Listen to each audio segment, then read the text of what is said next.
Usual, right? The broadcast is live. Hey, Sandra, how are you?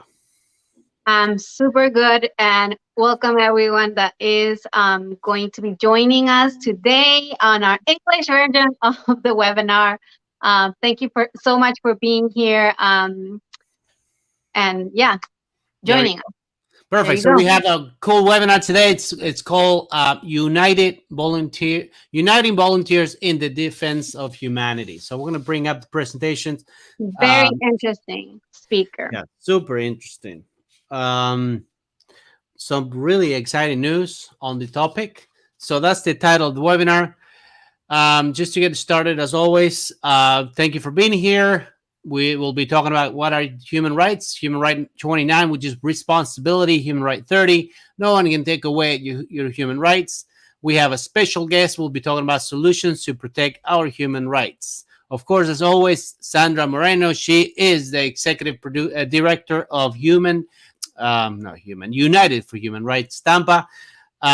Sandra has an excellent production record on the topic of human rights, leading education on the topic of human rights to over 10,000 people. Sandra has been in Chile, Mexico, obviously, United States. And through webinars, of course, we've reached Europe and a lot of countries in South America, like Argentina. And I believe we have some people from Africa not long ago as well. So that's the beauty of technology. And when you put technology and passion together, you can reach a lot of people. So speaking of passion, we share the passion of educating people in human rights and making human rights a reality. That's the picture of the first time we met, which is probably what, a year and a half ago, probably about A little bit more, I think, because more it was definitely prior to COVID. prior. Yes, exactly. Yeah. Oh, wow. I know with the times, every like time just goes by. Yeah, that's very true. Wow. So it's been longer than that. Yeah. Okay, good. Well, and We look as different always, also. Well, I look different. we all look different. Yes. I think I look younger. uh, good um, times. yeah, thank you so much, Wency, for joining me on this live webinar that we have been doing for almost 2 years now. Wency has, in the last past 10 years, trained over 5,000 entrepreneurs. He's dedicated to the area of administration. So he's bringing all that expertise and all that experience that he has on that to our webinar and to educating on human rights. So thank you, Wency, for joining us. Absolutely. So, and as always in these webinars, we have the rule to ask, comment, and share. What do we mean by this, Sandra? Yeah, so we want everybody to basically, if you have a question for the speaker, right, or if you have something to comment on what we're saying, or if you want to ask something, we totally encourage you to do so, so that we can um, answer you live. That's the idea. So and also share it with other people so that more people can see this webinar, meet this guest that we have today, and know a little bit about human rights. So Perfect. And also, when it comes to social media platforms, the more you interact with any post, the more power the social media will give you. So when you ask questions, make comments, or share the post, then social media will share the post with more people. All right, so we're ready to go. We're getting started. Should we go? Yes. we should get started. Yes, All not right. get started. We should start. We shall continue. Yes, absolutely. So the first thing, as always, is what are human rights? Let's go over the definitions real quick. So the definition of human is a member of the Homo sapiens species, a man, woman, or child, basically a person. And the definition of rights are things to which you are entitled or allowed, freedoms that are guaranteed. So when we put it together, what are human rights? Well, those are the rights you have simply because you are a human. Human rights are based on the principle of respect for the individual, and I think that's a big word when it comes to human rights, respect, and we define that here as due respect means due regard for the feelings, wishes, rights, or traditions of others. I think that's super big when it comes to human rights, right, Sandra? What do you Exactly, think? exactly. Because as we know, like we are all different. As part of human species, it's like one of the qualities that we have. We look different, right, from each other. We think different. We make different decisions. We want different things. And everybody is different in that way, right? So that's why it's so important that we relate human rights with the respect of each other, because it's okay to have those differences, because we're not expecting each of us to be the same, but we just need to tolerate those differences on others, like just be respectful for those differences. And like don't go and attack other people because they look different, they think different, and it's that's the base of human beings. So why should we even think about doing it, right? Because That's it just right. doesn't make sense. We need to respect each other, and in that way we can live with each other better. And that's what Perfect. human rights is all about. That's right. Good. So, um, there's another word which is dignity, which is the Mhm. state or quality of being worthy of honor or respect. So the reason I define that is because it says here their fundamental assumption, basically human rights, their fundamental assumption is that each person is a moral and rational being who deserves to be treated with dignity. In other Right. words, worthy of honor or respect. So they're called human rights because they are universal, whereas nations or specialized groups enjoy specific rights that apply only to them. Human rights are the rights to which everyone is entitled, no matter who they are or where they live, simply because they are alive. So, Exactly. yeah, That's like super important, because some people don't know that. Like yeah. it's not about where you live in what country you live at, right? It's about you're a human being, so these rights belong to you. Yes, and the more we do these webinars, the more we realize how the necessity of the education.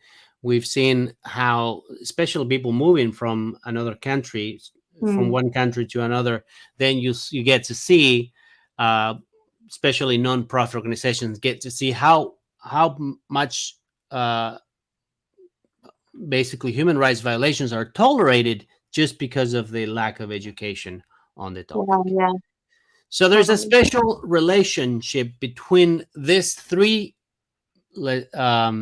state of existence, right? So in which this they're called the state of its existence I are think being that what you carried out. mentioned, like state of existence, is perfect, because like that's how we live normally. Like those things are the things that we can identify in our livingness, right? So That's you right. like somebody has different roles in their life. So those are all the states that he wants to be. So he's a mother, he's a teacher, he's a professional, like a lawyer, a doctor, etc. So all of those things are things that he would want to he is, right? Not he, I mean, he could be that he wants to be, but also that he is already in his life or in the past or now in the present.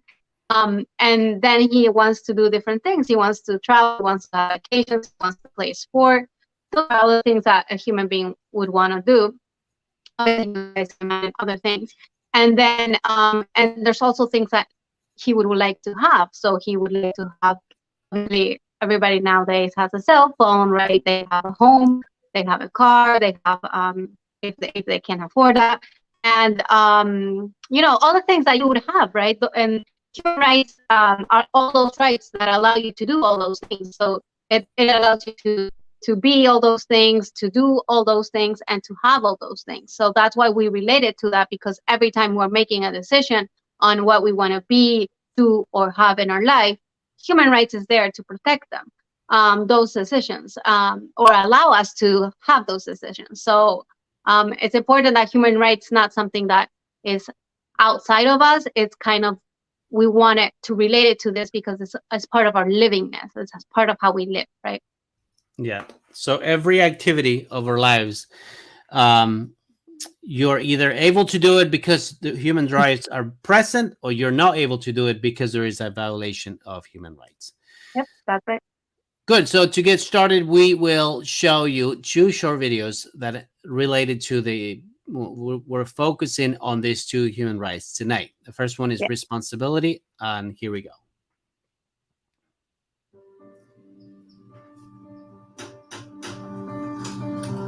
Good morning.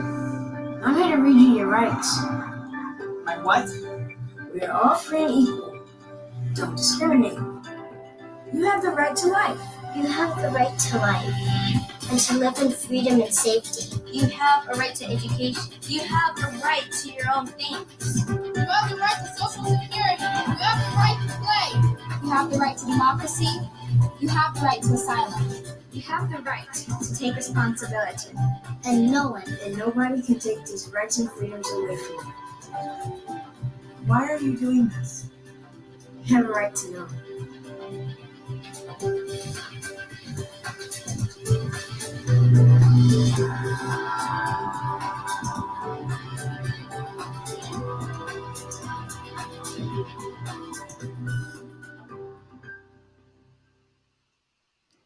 All right. And number 30 is no one can take away your human rights. We're all born free and equal. These are your human rights. There are 30 of them. They belong to you. You don't have to buy them, or apply for them, or ask permission to have them. They're just yours. No matter who you are, where you're from, how old you are, or anything else. It's just that simple. Now, some people may try to ignore your rights, or violate them, or pretend they don't exist. But they can't change the fact that they're yours. Human right number 30. No one can take away your human rights. What are human rights? Find out at youthforhumanrights.org.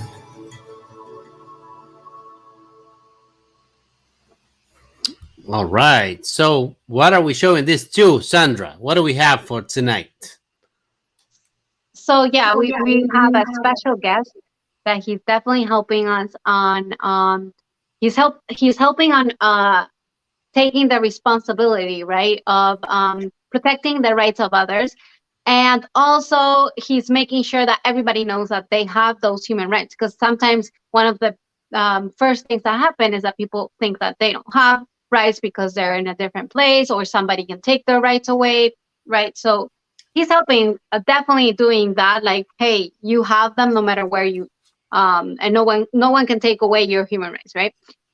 So this is a special guest. His name is Stephen Ferry. He's the co-founder of Defending Humanity.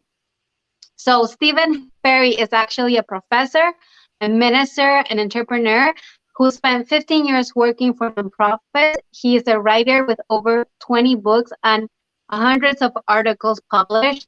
He has been teaching moral codes and human rights as a sideline to students around the world for the past 17 years.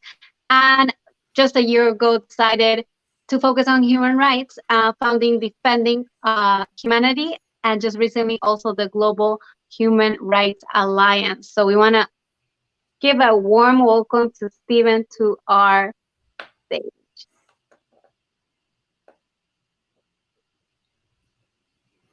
Thank you very much, Sandra, Wency. Hello, Stephen. How are you? I'm very fine. Hi, Thank you. Stephen. Thanks for having us on. Yes, thank you for being here. And wow, the 17 years, that's amazing. That's like a record. Well, we have had other people with all those works, but it's just amazing to validate that Pretty impressive. everyone Yeah, that's doing that. Yeah, for sure. I would think that I'm just getting started. So that's definitely, I got a long way to go to get to you. I don't think so. You're already in there pitching. Well, it's an honor to have you here with us today. We know that you do, as we mentioned, a lot of activities around humanity help, moral codes, as you mentioned, and human rights.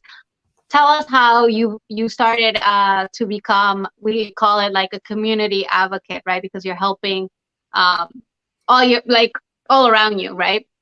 or I don't know if you have a better term for that, but tell us how you started. No, that's good.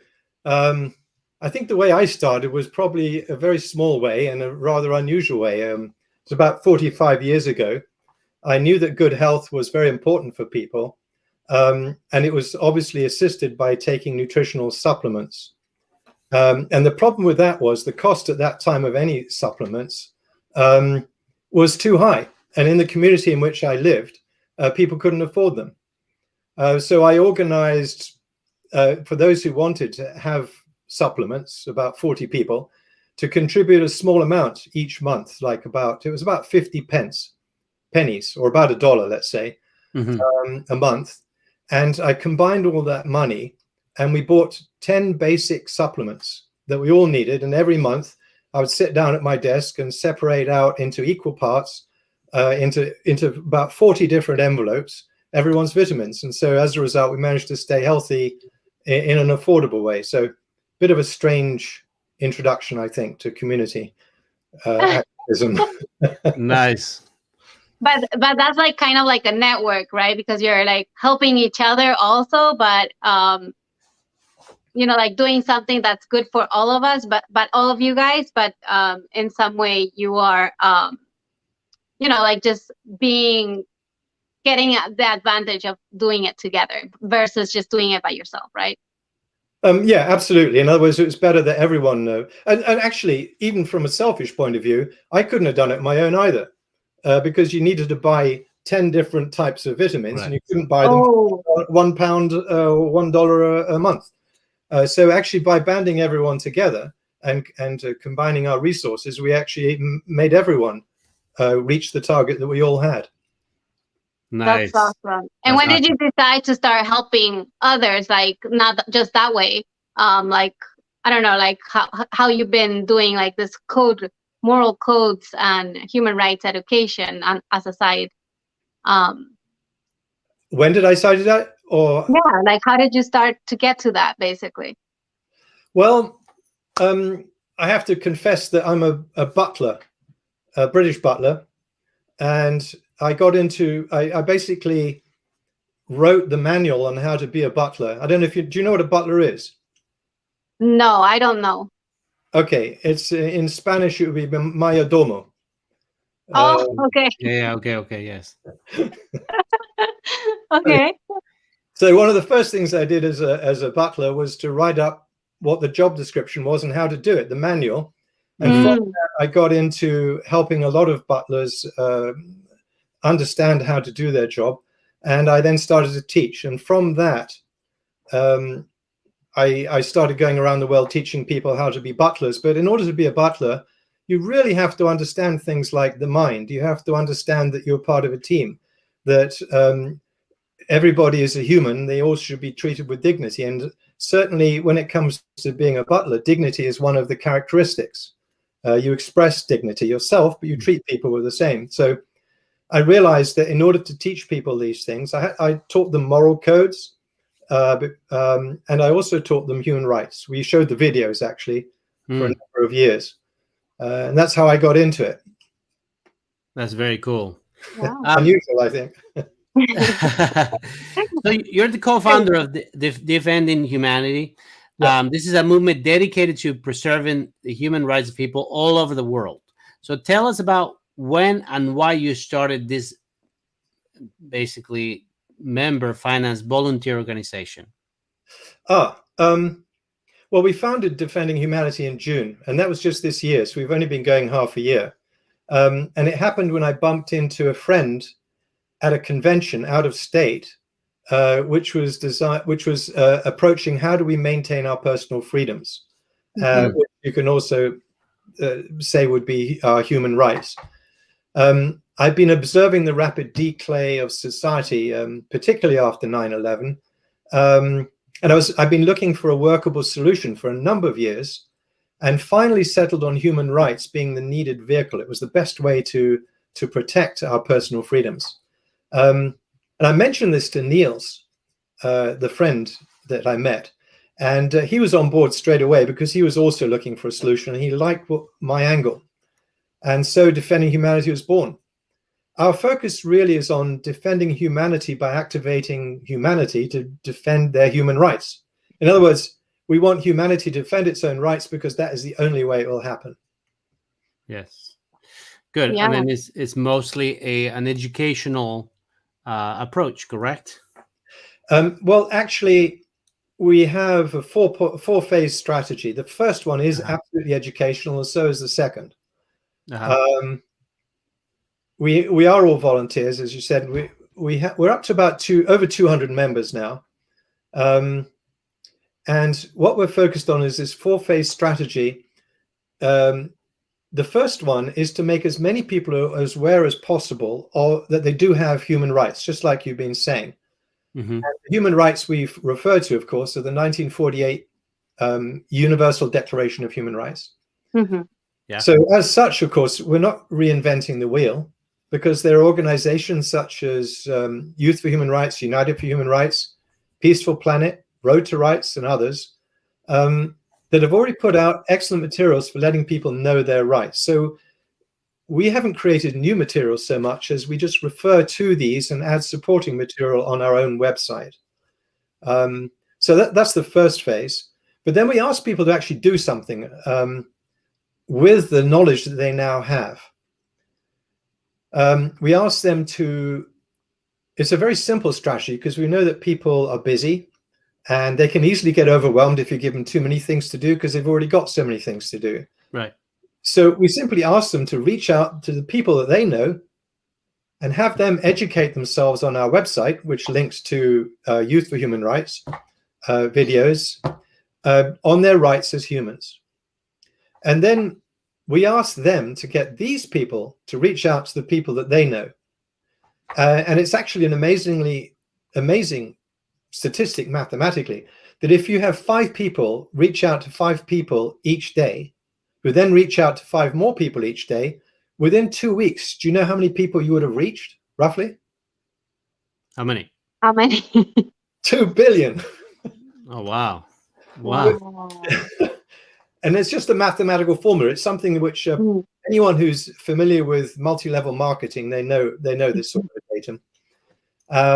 It does require, of course, everybody to do it for 2 weeks. Right. At least at the beginning. The last guy in line on the 14th day only has to do it once, and you'd have reached to 2 billion. But anyway, that's not the idea. The idea is that we get as many people as possible, emailing, calling, texting, face-to-facing in ever large numbers to say, hey, it's half an hour work, or an hour's work, I should say. Get yourself trained on your human rights. You do have them, you know. So that's the main thing we ask people to do. But we also, as we grow and we have more people joining us, we ask them to support other human rights organizations in any way they can, such as United for Human Rights. And we've recently been working with Peaceful Planet and Global Pioneers to introduce human rights education to millions of students in about half a dozen or more, actually, about 8 countries at least, such as Sri Lanka. So that's phase 1, educate. Yeah. The second phase, do you have a question? Yeah, perfect. No. I was going to ask you the second one, and then you started talking, so perfect. Good. So the second phase is to then bring home to people that what they consider to be normal in society is often actually a violation of their human rights.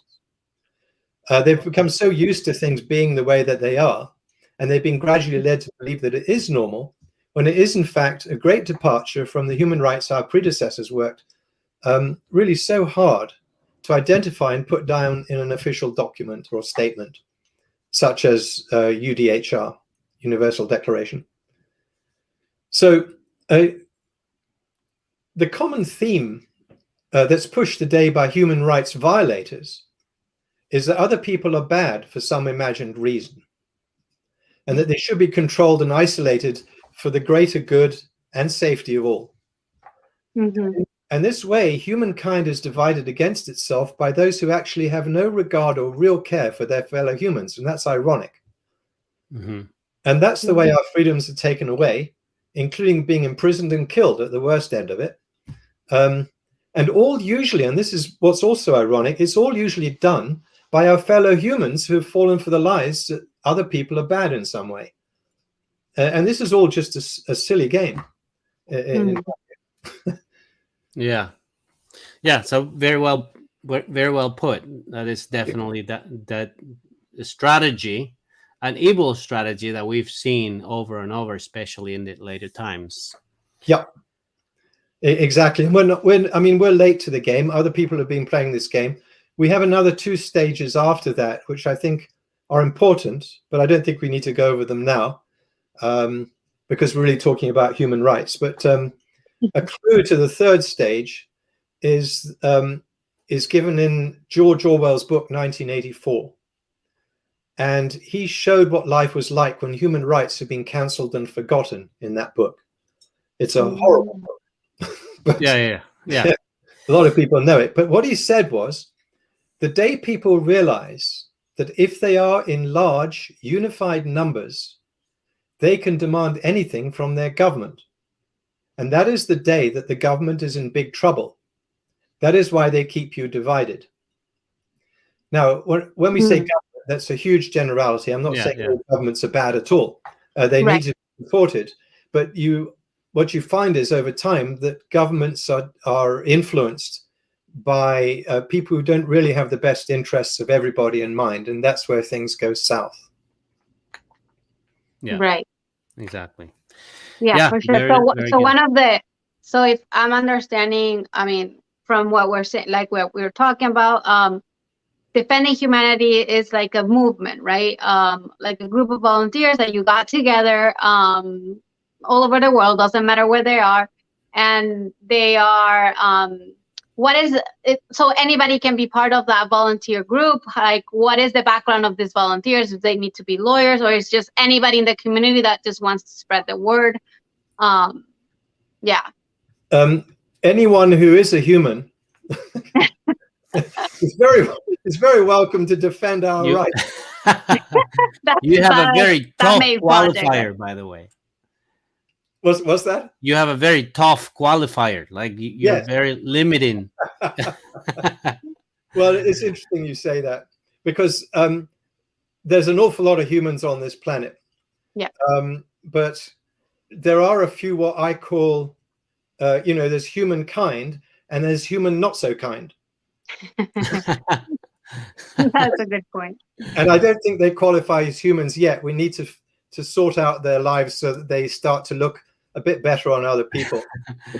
But you know why I ask you that also, Stephen? Because sometimes people think, right, because human rights is like a universal declaration and it's like, articles that kind of feels like it's law. A lot of people think that you have to have like a legal or lawyer profession just to talk about them, right? So I just want to make sure that everybody's understanding that the human rights is not just about, obviously lawyers can defend with the tools of laws, right? But the human rights is not just for them or just for them to talk about them, right?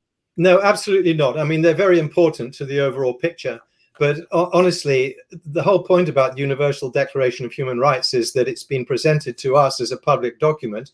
And the whole point of United for Human Rights, Youth for Human Rights, and similar organizations, although I very much favor the videos that are put out by these organizations, because they make it so clear what human rights are, so anyone can promote them. Yeah.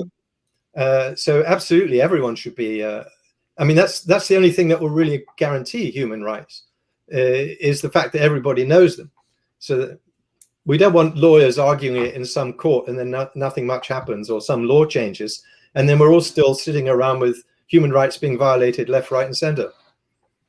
Right. Yeah, it's definitely. So the way that you're actually preserving this or achieving this purpose that you want to preserve human rights is through, like, we could call it like mouth to mouth, right? Like everybody's just communicating about human rights. Just tell your friends about them and educate yourself and your friends, right? Absolutely, yeah. And that's our strategy. We're really what you'd call a grassroots.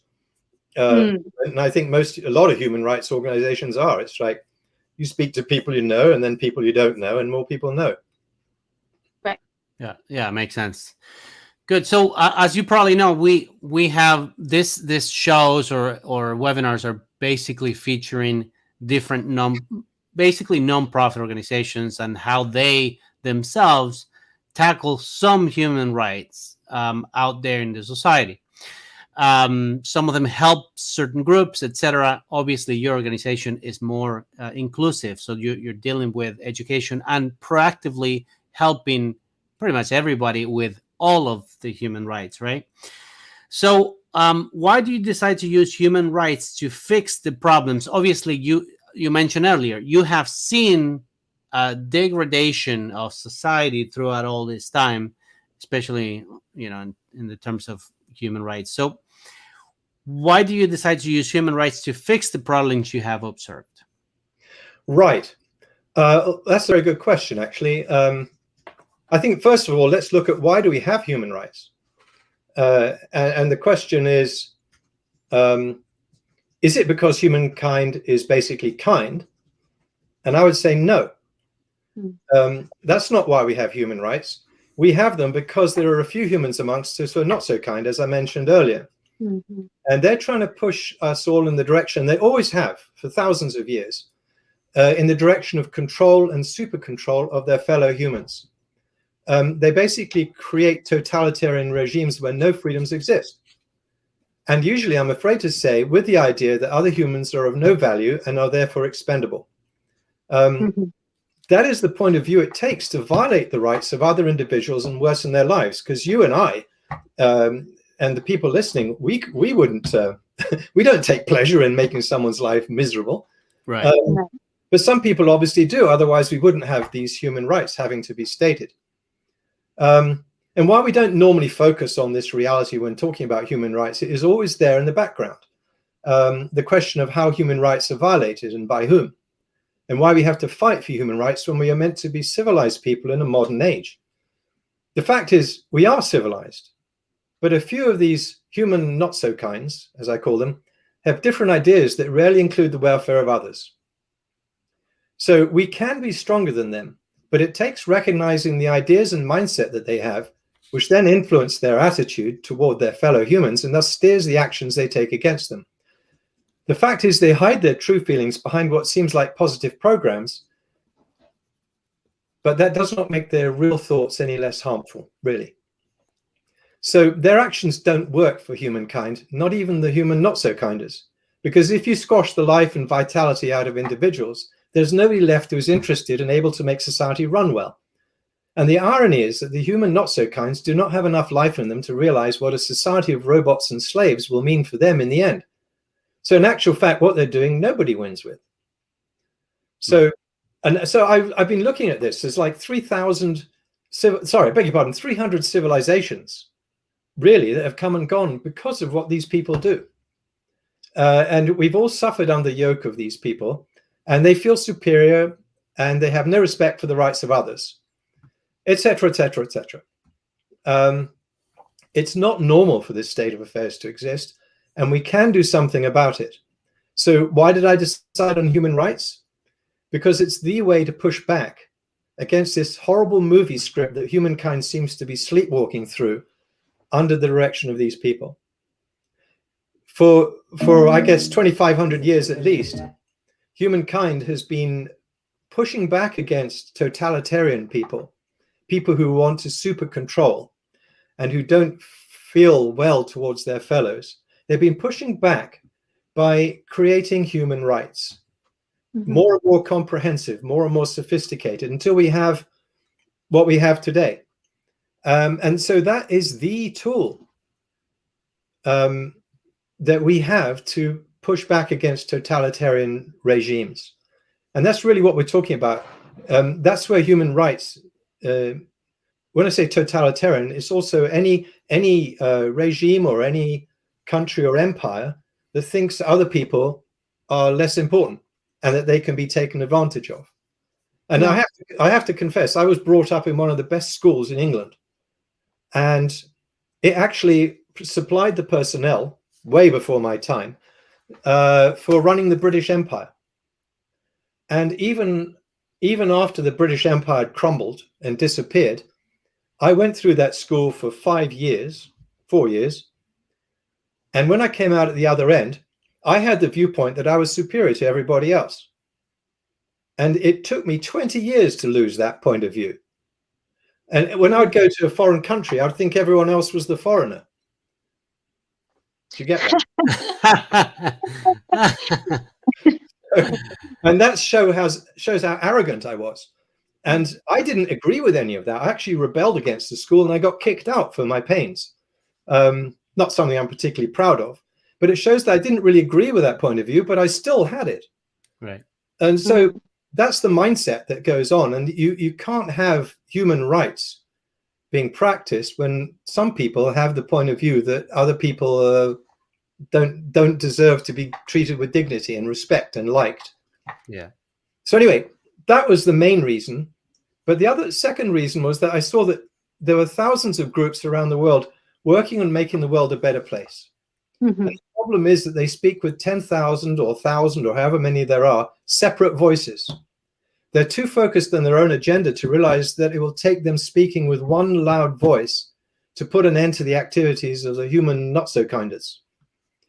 So what is the one cause that can bring these groups together? Human rights, of course. Mm-hmm. Human rights actually form the foundation upon which all other socially inclined causes are based.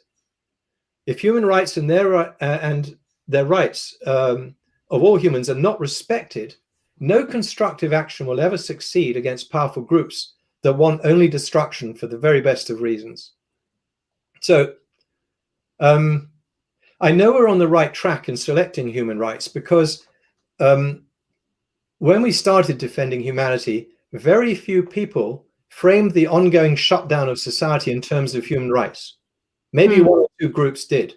Very few mentions of human rights. But today, we hear human rights being referred to repeatedly by those organizations who are concerned about where society is going. I'm not saying at all that we influence them to do that, but we are certainly riding and supporting that wave of awareness among activists around the world. And the simple truth is that it is a truth that cannot be escaped. If we are to create the kind of civilization that the majority of humankind wants, it will be on the foundation of human rights known and insisted upon. Nothing else can unite us as the brothers and sisters we ultimately are, actually, or build the needed foundation for a real civilization. And that's the way it seems to me. Wow, that's like very nice said, Stephen. Very well said. Yeah, you totally brought the point that you're a writer, so you definitely speak what you write. So as you said, I mean, you mentioned a lot about, certain groups, like that can, that's why human rights were born, right? Because there were certain groups that thought they had more rights than others because they kind of had the power, right? Yeah. In a certain position, having power to do something, being in government, it gives you certain responsibility to do so also, right? So a lot of people think that, like politicians, government have to solve all our problems that we see in the society, right? Because it's like, it's their job. And literally, it's their job, right? Which is true. But that doesn't mean that we as citizens, as you mentioned, of the world, as citizens of part of this planet, can't do anything about it. So how can you relate this? We showed the video, Human Rights 29, responsibility, that we showed at the beginning of this webinar. So what would you say is the part that each citizen has to do with human rights? I think you mentioned it, not like all over what you mentioned, but like in summary, why would a citizen why would they have to do or educate on human rights related to their responsibility, right? Versus giving that responsibility to the government? Well, actually, it's for their own health. I mean, if you expect the government to do everything for you, it probably won't happen. But two, if you get up and do something, you will feel a heck of a lot better and things will start moving in the right direction. But there is something else that is worth looking at here. I've done a lot of writing about artificial intelligence and so forth.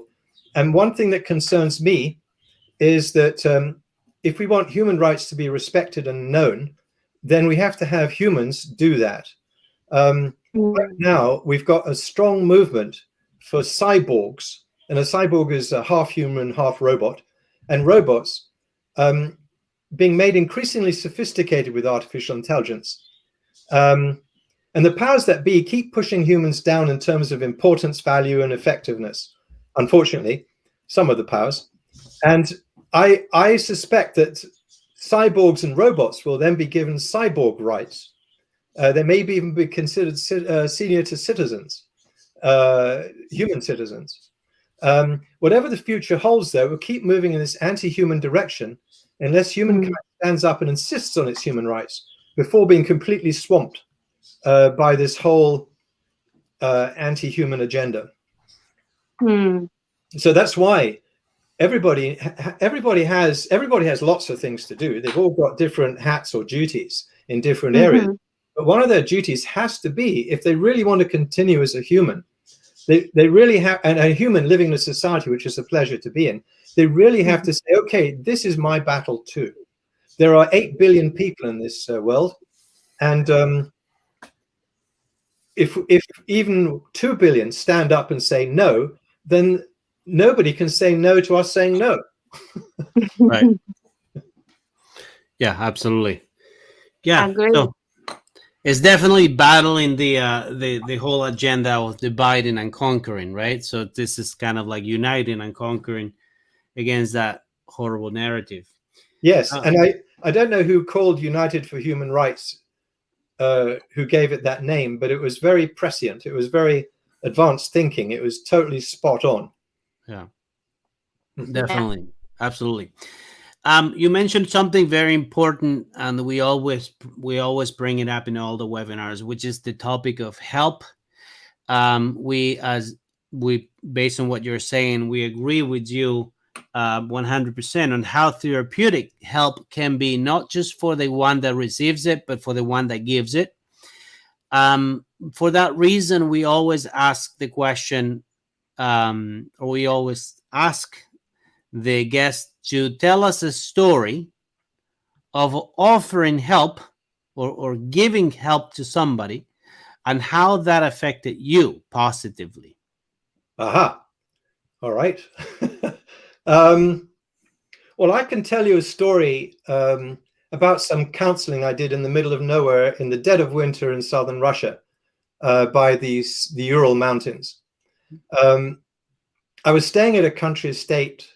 There was like 4 feet of snow everywhere. You couldn't go anywhere, and you certainly couldn't go to a restaurant nearby, mainly because there weren't any, but you couldn't really drive through 4 feet of snow.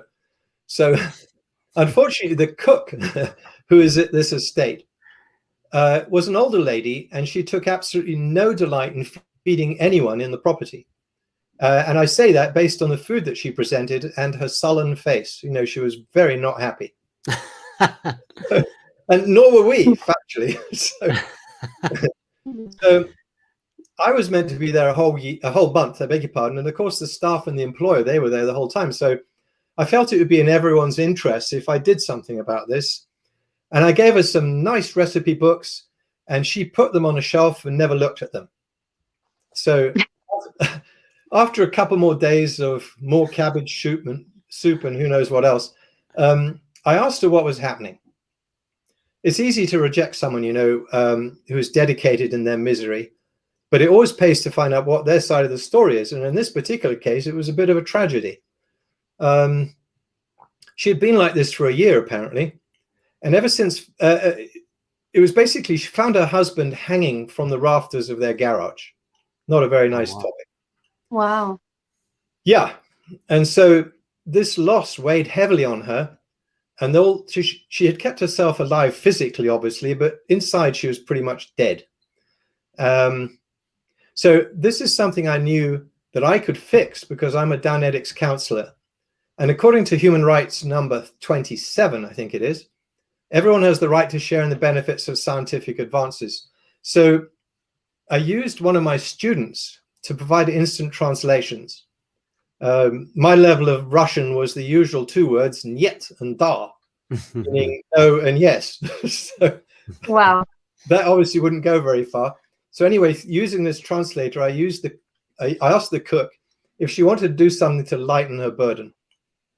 Her answer was "da," or yes. I gave a 2-minute instruction to my student, my butler student, on what to say and do. And I asked the cook through her to lie on a couch and close her eyes. And for the next several hours, I was using the original techniques of Dianetics developed in 1950, not the streamlined modern version, which is way, way faster. We had her recall everything about the time she found her husband. And then an earlier time when her husband had found his father hanging by the neck, and her husband had told her that that was the way he would die too. Oh my God. Oh, wow. Yeah, as you can imagine, this is a threat, really, but it hadn't actually happened yet. But of course, it didn't float her boat. She was not happy. Anyway, by midnight, the counseling was over. We all went back to our rooms.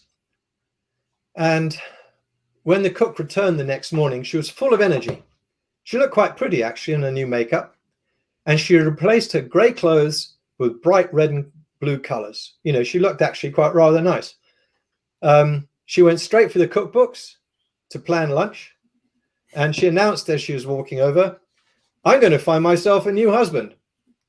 So Oh my God. I thought that was pretty good for a senior citizen. That is amazing. Yeah. Well done. Yeah, well, why not? My thought is, where there is hope, there's life. And where there is life, there is hope. And that is exactly what we're doing here with humankind. And, you know, we could say we're going through dark hours. Because the fact is, the resilience of life in the face of adversity should never be underestimated. And the key is keeping hope alive so life can turn its tremendous energies to rebuilding, instead of worrying about what we have been led to believe will come, or thinking about what has been or will be, or that the human not so kinders are too powerful or anything like that. The point is, we can roll this back. We can win. I love it. It's a great Yes, story. well I love done. that story. Yes, absolutely. Thank you. And so kind of like to finish up our amazing interview, and thank you so much for being here. We want you to tell us about your future projects for this Defending Humanity movement. What are you guys working on, like short term, or maybe like a special project that you're working on? Okay, well, I think we could sum that up as 3 main actions, apart from what we're already doing. First of all, we're starting to reach out to religious leaders at a local level, because religion is under attack. It's the same basic pattern: divide the religions by promoting extremist elements. And then to add insult to injury during recent lockdowns, drug places, alcohol places, and casino places were allowed to stay open, but churches were closed. These actions actually violate human rights 18 through 20. And so we want to connect religious leaders with the human rights they're entitled to before they, whether we're talking about the rights, the leaders, or possibly even their whole religion, are disappeared. The fact is that totalitarian regimes don't appreciate people realizing and practicing their religion and realizing they're spiritual beings. So they're often a first target. In fact, actually, at the Youth for Human Rights 20th anniversary event earlier today, it was Rabbi Michael Shevak, I think his name was. He had the same basic message. Religions have got to reassert human rights before our spiritual rights are blocked by the materialistic forces of science and totalitarianism. So I'm not quoting him, I'm just sort of paraphrasing. Yeah. So that's the first one, is helping religious leaders locally to connect with their human rights and pass them on to their own congregations. The second is we're actually launching another group called Joining Forces. And that's designed to communicate the same basic message of defending our human rights to those who are already engaged in battling in their own sectors. We have found that many of those in the Western countries who until now have not been aware of human rights violations in the rest of the world have been shocked their human rights being taken away from them over the last year and a half. And so that is where their attention is. And we have to match that focus on the human rights violations they're experiencing for them to come on board with the human rights message and get them spreading out to their members. We've got to come together under the banner of human rights. And then lastly, and we've only just launched this, we haven't done much about it at all yet. We're setting up the Global Human Rights Alliance. And it's the same purpose, but what we're targeting is small human rights organizations. Right now, they speak usually with one loud voice. What we want to do is give them a portal or a platform for human rights organizations to share resources, ideas, and to work together so as to magnify their efforts as individual organizations.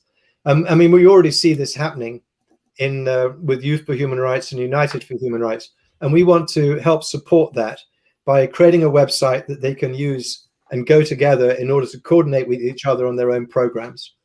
We're going to kickstart that with an online music fest of human rights artists of all types, not just music, but artists, poets, and so on. And we want to raise funds that we can then flow to and finance these smaller human rights organizations that need funds or need much more funds in order to do a lot more work than they're able to do with their existing funds. It's amazing what they do with existing funds, but we want to support them in that. And so those are the three main projects we have still going, or we'll be having in the future. Wow, That's awesome. that's definitely That's sounds very good. amazing. Yeah. Good. And then when you say we, so you are you leading this? Did you have a group, or how does that work in terms of leadership? Well, I'm basically the founder. I'm the co-founder of Defending Humanity, but I founded Joining Forces because I recognize that with Defending Humanity, we have to be completely neutral. We can't take any political positions. And we can't even talk about vaccines because vaccines themselves are divisive. Some people say yes, some people say no. And the fact is that vaccines are a medical matter, a private medical matter. They're not a political football, and we shouldn't be arguing about them. What we need to do is to bring people together. So we have to have a stand which is completely neutral. And also, factually, we have to have a stand which considers all 30 human rights. Maybe we're not that familiar with slavery here in America, even though there's many people who are in slavery in America, but most people aren't that familiar with it. They think, oh, that's something to do with Africa or something. Yeah. Or we used to have slaves here, but we don't anymore. It's like, Yeah. So, right. and if you keep talking about the whole pandemic and all this sort of stuff, you may be talking to the groups that are fighting them, but you're not talking to the rest of the world. So we have to have Defending Humanity is the group that deals with human rights neutrally, all 30 human rights. Joining Forces speaks specifically to the lockdowns and the mandate, because that is what their attention is on, and we have to talk to them in the terms that are real to them. So that's why we've created, or that's why I founded this other organization. And the website should be online fairly soon for Joining Forces. But of course, Defending Humanity, it's been up for a few months already.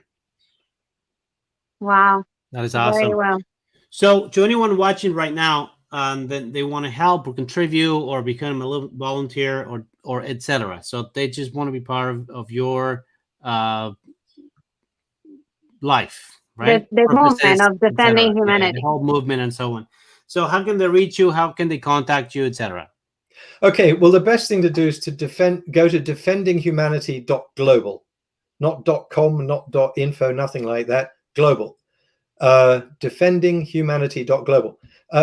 Take a look at the site. If you're not already familiar, and I'm sure people on this program are familiar with their human rights, but if not, check out all the Youth for Human Rights videos. Make sure you understand what we're about, and then just go to the Contact Us page, and send us an email. And either I or my wife, Monica, will see your email, and respond personally to your communications. It's not going to some anonymous website person or something. And we very much would love to have you, even if it's just 5 minutes a week, 5 minutes a day, half an hour a day, 40 hours a week. We don't care what. Just we're happy to have any help. And we'll give you very clear guidance as to what to do. It's very easy. Awesome. Okay, Stephen, it's a pleasure to have you here. And I just want to wrap up with a few words. I think you hit it right when you said there's obviously something going on. There's a degradation of the culture has been suffering a degradation, and there's always a responsible behind it, right? There's just like there's a positive movement, there's a movement behind all this. And I think you have the right path. I love the fact that you're focusing on education, on unification, and communicating the concepts that are going to bring this society to a much better state just by waking them up. Really, it's sort of like a wake up movement. Really, that's what it is. It's like educate and then unite and then do something about it. So I think and really the concept that I like the most is the globalization of this thing through all these projects you have going on, the platform, getting all those communication lines all together. So I thank you for what you do. I think we share more than we think. And I'm sure that we will be doing some more things together just for the fact that we have our hearts and soul in the same spot. Absolutely. And for me, it's an honor to be considered as part of the team, because you're the guys who've actually been in there pitching for a long time. So thank you for that. No problem. Thank you very much, Stephen. It has been a pleasure to hear you, what you're doing, and your future projects. Definitely exciting to see all that coming through. And I mean, as long as humanity and the human beings, like prosper in whatever situation it's going on, it's always great to just have people pushing for that, right? So thank you so much for doing that. Absolutely. Thanks very much for giving us a voice, Sandra, Wency, and thanks for your time. And Absolutely. all your listeners. Yes, absolutely. And then we'll see you soon. Okay. Bye-bye. Bye. Bye. Okay, great. So we're going to be wrapping up. So we'll bring the presentation up again. So wrapping up with the concept of human rights number 29, which is responsibility. Minimally, I think there's a lot going on, and anybody who wants to participate, that is your human right there, taking responsibility and sharing this information, joining the different groups, and doing whatever you can or we can to contribute to the motion, right, Sandra? And protect the human rights of others. That's like why this 29 is there, because we can't have just one human rights. They were meant to be all 30 together, and this is our human rights, meaning 29, meaning that this is our part of protecting the human rights. So definitely something important. That's why we always keep this in all our presentations. That's right. Absolutely. All right. So thank you very much for being here. And as always, a candle loses nothing for lighting another candle. So as I said, share the love. If you feel like, if you know of have a group or you need help with the topic of human rights, let us know. And then we do seminars, webinars, and workshops for small and large groups. So you can let us know, and then we'll help you either by doing the workshop ourselves or teaching you how to do it. So how do they contact us, Sandra? What would be the best way? Social media, Human Rights Tampa, Instagram or Facebook, it's totally fine. We are definitely there. answering any comments, questions that they have. And just a reminder also that we have this week, at specifically the 10th of December, Friday, this Friday, is the International Day for Human Rights. So we are having our event in Tampa. So if you want to participate, you can definitely go to our Facebook page and check out our event there to register. We would love to see you. It's an in-person event, so it's not virtual. We're people too. So we definitely invite you to be there so we can see each other and just celebrate. This is actually the 20th anniversary of Youth for Human Rights. So we are doing a special event that day also. So yeah, I think that's, I mean, having Steve today was perfect because he's all about human rights. And I think this is the week for human rights. So Perfect. Yeah. Good. So I think we are done. Thank you so much for being here, and we'll see you guys in 2 weeks. Thank you guys. Bye bye.